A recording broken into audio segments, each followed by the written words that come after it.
Hello, hello, hello, everybody. Yes, here we are again. It is Friday, the 23rd of August.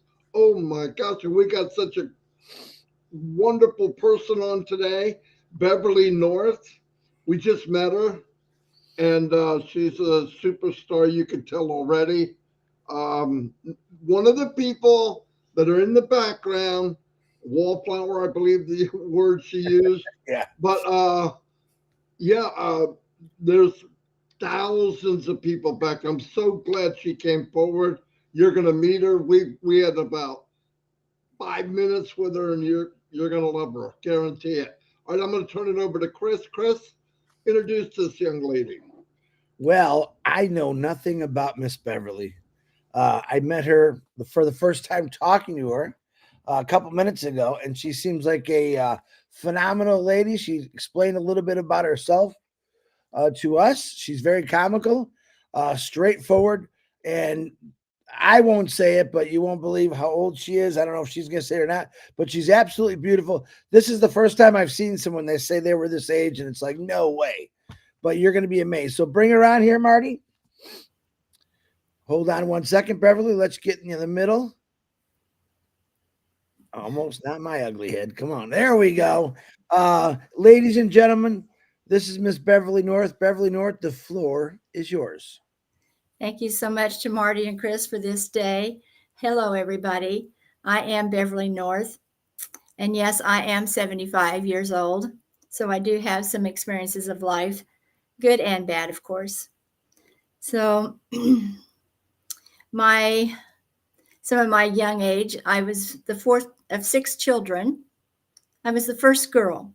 So my mother called me Precious Princess for quite some time. And then all of a sudden she started calling me sis.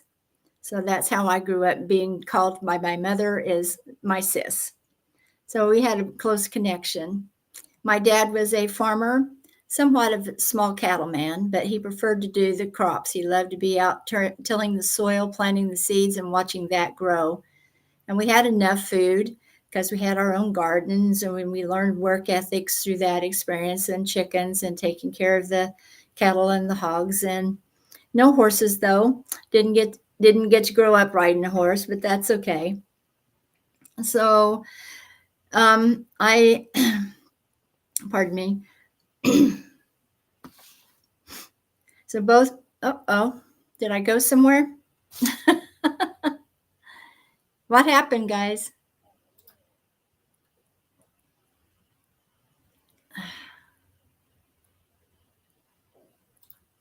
I don't know what happened. You're still dead center. We can see you perfect. Okay, I'm sorry. I must have touched my computer or something. So as you can see then, I'm not very technical. This little black box frustrates me down to my toes. So the example that I've got from my mother, besides hardworking, I had an older brother that was stricken with muscular dystrophy. So I watched my mother take care of his every need. So it really instilled in an early age in me to serve others and to help others that could not help themselves. And I've lived that. So, and it's carried out throughout my whole life, and it has served me in my time. Um, One might say that I married young, and I went right from my mother's apron strings to my husband's arms. And then after 39 years of marriage, my husband passed away, and it left me with two foster kids. But it was not a surprise. It was a long time coming. And so, a quick change in gears always when something traumatic like that happens. And I was working at a factory called Ace Electric. It had been in town, and I had exchanged my time for wages for 25 years, Chris. And this plant was a combination of a manufacturing and a warehouse for aftermarket automotive parts. And I started in the warehouse, and I just kept watching people, wondering what their job entailed, knew I could do it, but I had to wait for the proper time when a job came open and the bidding process begins, and that type of thing. But after 25 years, I knew every inch of that place, and I traveled a lot of concrete over the time. And my favorite job was being the inspector that I ended up being with the company. And I ended up being on the receiving dock, inspecting those parts that were coming into the warehouse by the blueprint, so it became very, very detailed. As automotive business was definitely a male-oriented business, and so you had to prove yourself to keep up with the guys. Sorry, guys. So I went from that timid, demure girl into a lioness with brass, and I learned how to build my case and state my case, and I probably won more than I didn't win and changed some minds in the process. So then I became a source, and I was in customer service along with a customer service representative, I'll say. And if they had a complaint, then they gave it to me. I did the investigation per blueprint, per notes, per experience. I would go back and tell my report to the customer representative, and they put it in a file. And then from that, I also went into inventory control. So I've done the whole gamut about that. I have lived in Kansas all of my life. So the roots are very deep here. And from Daryl and I, we had one son, and my son had two daughters. A second marriage brought a grandson to me. And those three have produced 6 great grandkids for me. So I have a very full life with them. And you just learn a lot. And as I had said before, we had a couple of foster kids in the beginning. And so I've learned so much through different programs and that kind of thing. Kansas is pretty much known as a farming state, a cattle state. And we raise, wheat, corn, maize, and soybeans. Some people raise sunflowers for the seeds, of course. And then the big cattle yards out in western Kansas. Yes, Dodge City is definitely a real place. Back in the cowboy days, it's well known. And I live in the southeast corner. So I'm unique in my speech because I have the Ozarks down around Branson, Missouri. And that's kind of almost a little hillbilly, but not total hillbilly. I speak cowboy because the Oklahoma trails, that type of thing. And then the mix of Kansas, and my background is Scottish and Irish. So it all comes together. Somehow it all comes together. And we all have that complexity within us that we use. And we sit right in the middle of the United States, Missouri, Oklahoma, Colorado, Nebraska. And so we're kind of known as the heart of America here. And we're definitely right in the middle of the Bible Belt as well. And I am very conservative usually. Can I get wild and crazy? Well, sure, once in a great while. Don't we all? And we also have the bigger cities that people talk about, which would be Wichita, Kansas, Kansas City, Kansas, and Kansas City, Missouri. They're together. Topeka, Kansas. I have St. Louis, Missouri, Springfield, Missouri, Tulsa, Oklahoma. Those are the big cities around us. So if we want to do some great big shopping, we travel 3 hours, or the big medicals are in those. So it's a 3-hour trip for a lot of people here. Many, many years ago, a meteorite hit around in this location, and it left deposits of lead, zinc, ore, coal. And so we had many mines that opened here, and that was pick and shovel, back-breaking work. And it brought us the immigrants of the Italians and the Germans and the Europeans. And so we have a great mix here. And they camped at the mines.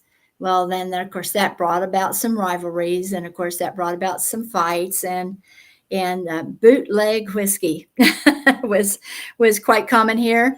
And, of course, the unique foods from the unique people. And so that brought us a lot. Some of my other activities that I like to do is I used to be an avid walker, not quite a power walker, but I would put my feet up and down pretty quick. And I Daryl and I liked camping back in the day. I like to go shopping to the flea markets, and still I like the older things. I know how they work. I know why they were used, and it brought about a time of when things were made to last and not just break the moment you get it out of the box. I do enjoy singing, but because of COPD, that's kind of taken that away from me. It's gone by the wayside a little bit. I used to do yard work, but that's now gone as well. I do have my health issues, but we don't talk about that. My hardest year in my life, I figure, was 2005. That was the year. It just kind of knocked my slats out of my bed, I guess, so to speak. And that was the year my husband died, and he died in June. I had major surgery in July. The employment that I spent 25 years at closed its doors, and the 2 foster children were girls, and they got replaced with their family. I had to go back to school to learn a new trade. And so I was grieving. I was healing physically. I was healing emotionally from the loss of the foster kids, because I'd had them several years, and you know the connections. And reeling from what am I going to do financially? But good Lord, he carried me on his back, and he brought me through it, and I'm stronger for it. Don't regret any of it. And that's what's made me here today. My ONPASSIVE journey started in July of 2019. And my friend Larry Asbell from Oklahoma started talking about it. And I think maybe Larry was connected to Frank Rowe, possibly. And then I said, oh no. I said, Larry, you know, I've been up and down this journey. I'm done chasing the shiny object. One thing I learned about MLM, I am not, never will be, a marketer. And didn't have enough money to be a marketer, so to speak. And we all know why. So I won't go into that rant. But he kept talking about it. And he kept talking about Ash. And he kept talking about MARTY and some of the leaders of the early days. And I said, okay. I'll get on a webinar and I'll listen to it. Well, you guys had a lot of fun. And I could see the conviction of Ash. But yet I'm a skeptic. And so I kept watching, and I kept watching and listening. And I would have pen and paper, and I would write down notes. And then pretty soon I start hearing my feelings. I start hearing some of my experiences. I start hearing Ash's conviction. So I felt like my heart was opening up. And I told Larry, well, there might be a possibility. But he was patient, and he goes, okay. And so finally he goes, what are you going to do with $97 this month? I said, oh, I don't know. Go down to the Fast Mart and buy a Coke, or go to the donut shop, buy a donut. You know, I don't know why. He goes, can't you just throw that to ONPASSIVE and get in it and see what it's all about? So that's kind of how that came about. So that was kind of how I got into it. And the reason that I finally made that decision was because then I heard them talking about the humanity. And then Oh Bless hit. And then we started doing the webinars, and we had different people come on that had already had some projects started, and they needed funds to continue.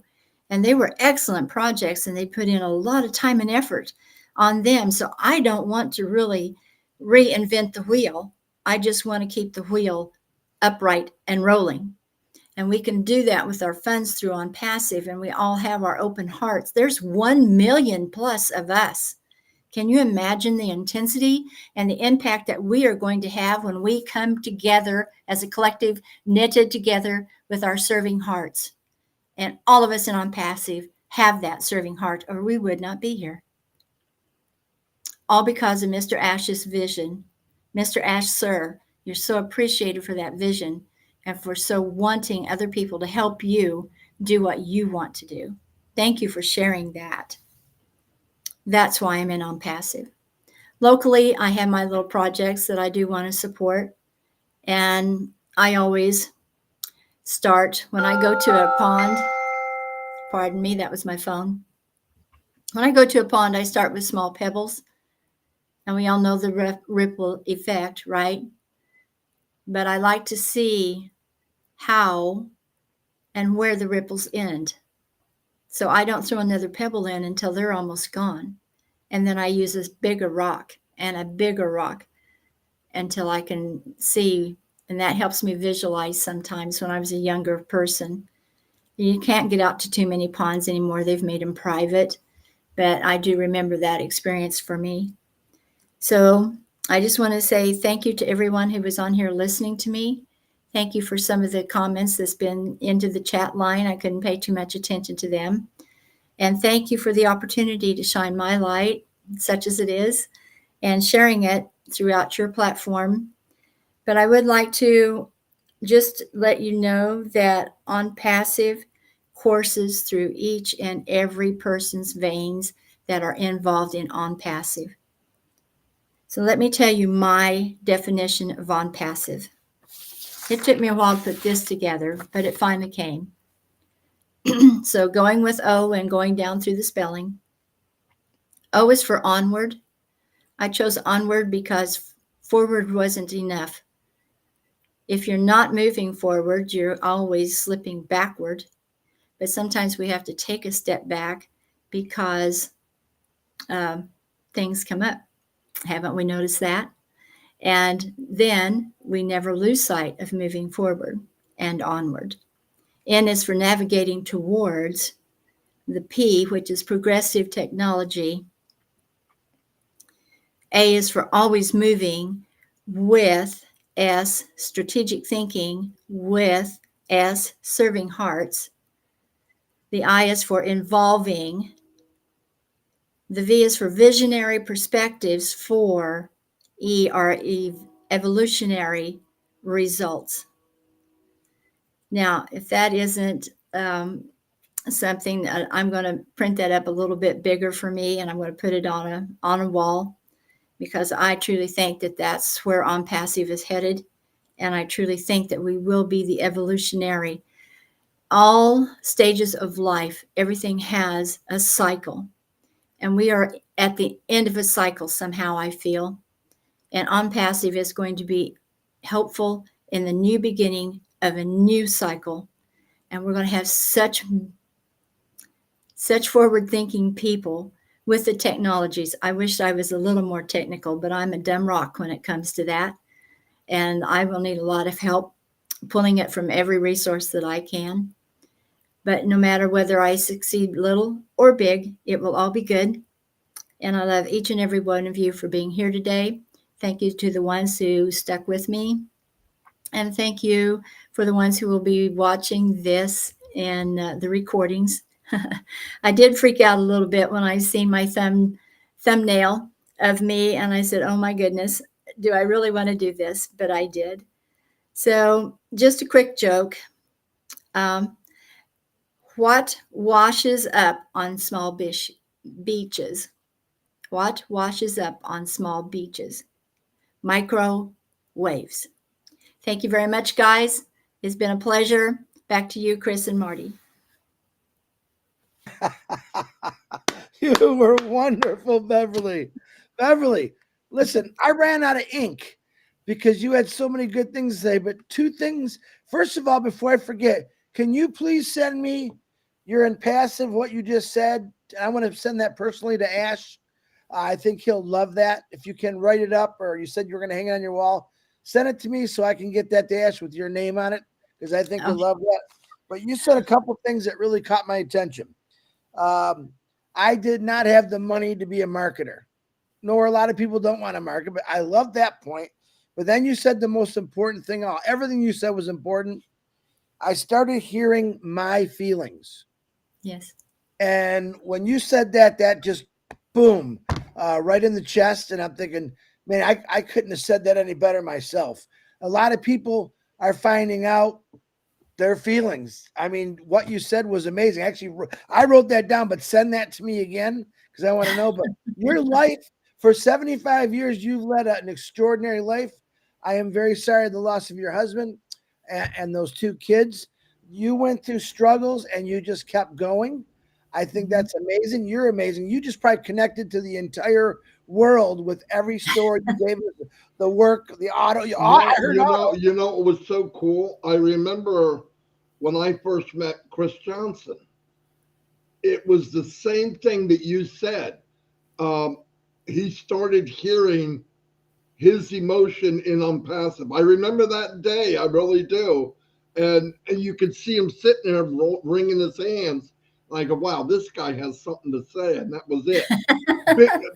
Worst thing I could have, the worst can of worms I could have opened, because he hasn't shut up since. But no, but he really did. And I remember that. And then we went to Papua New Guinea and all that. Yeah, you're exactly right.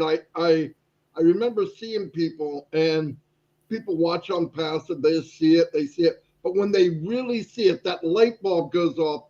You can see it in their face. Like, okay, they got it. It hit them. It hit them here, not just here, Yeah, you did fantastic. You really did. You need to come out and speak a lot more, Beverly. Yeah, I enjoyed that, Beverly. Yeah, you're very professional.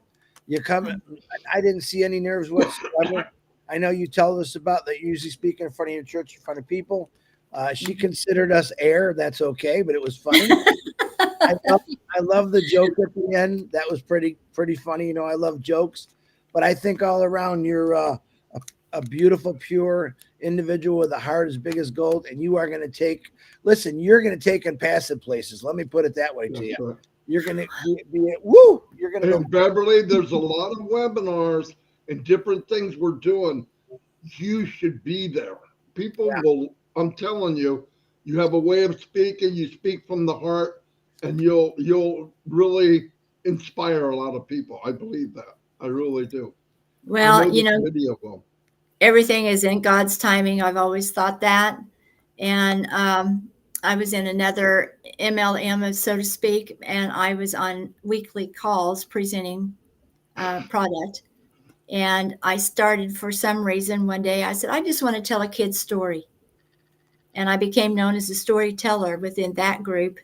And so I guess that is true. I've had other people make that statement about how I speak. I don't know what about how I speak is different, but okay, I'll take it. And if you want me on some webinars, I'm be glad to go there. I don't really want to be a host, but I would be a co-host, but I don't know anything about this stuff. So that's a deterrent to me. We'll get you links to different things. Tonight we got Oran and Let's go. Yeah, it's really a lot of fun. We're going to run that on all the YouTube. We have something at 2:00 today, don't we? We got invited last night, and I said I'd be traveling. Oh Lord, what is it? That was yesterday, wasn't it? No, I thought they said it was going to be on today, and I said I'll be traveling to back home today. I don't know if I'll be. Oh, that's right. What was it? It was. We're forgetful. See, we're some dumb rocks over here, Beverly. You're not even close. No, but we go on so many things. I can't remember what it was. It'll probably pop my mind once we end this. I guarantee you that. Yeah. But anyway, you did fantastic. You really did, Beverly. Thank you so much for coming out and saying something. All the chats are going crazy about you. Yeah. So, yeah, we have trivia at night. We have every night, men against the women, and then we have there's something on Sunday, every Sunday at 2. There's something every Friday night. Yeah. Julie has something, I don't know how many times a week. So there's always something that you can be involved in if you want. Okay. But I think you should come on. It was Marcianne. Minnow just texted me. And the OTech Pros, Marcianne was telling us in French, something with the French. Oh, yeah, that's right. I thought that was Tuesday and Thursday. So today's Friday. Yeah, I know. My days are kind of mixed up. So, but Beverly, you are a rock star. I love your faith. I love that you took us through the states. I love that you explained about the Guess what, Beverly? I was born in Kansas. Were you? Okay, awesome. In Fort Riley. Fort Riley? Uh-huh. Yeah, yep. Yeah, My dad that's was north in the and west to military. me. I'm tucked right in the very corner of Kansas because I'm like 12 miles from the Oklahoma line, which is south you're of way me. over there. Yeah. And then I'm 12 miles from the Missouri line to the east of me. So I'm tucked right in the corner. So we have to travel a distance to go anywhere in the state. But absolutely. There's no place like home. There's no place like home. There's no. That's right. The red ruby slippers, you bet. Well, Beverly, we're not in Kansas anymore. Be ready for the Golden City. Very good. Very good. Appreciate All right. it. Say goodbye. Say goodbye, everybody. Thank you, Beverly. Bye, everyone. That was Thank fantastic. Thanks, Bev. Bye. Send me that stuff, Beverly. Send me that stuff. I'll try to remember you. Yes. All right. Okay. Thank you. Bye. Bye.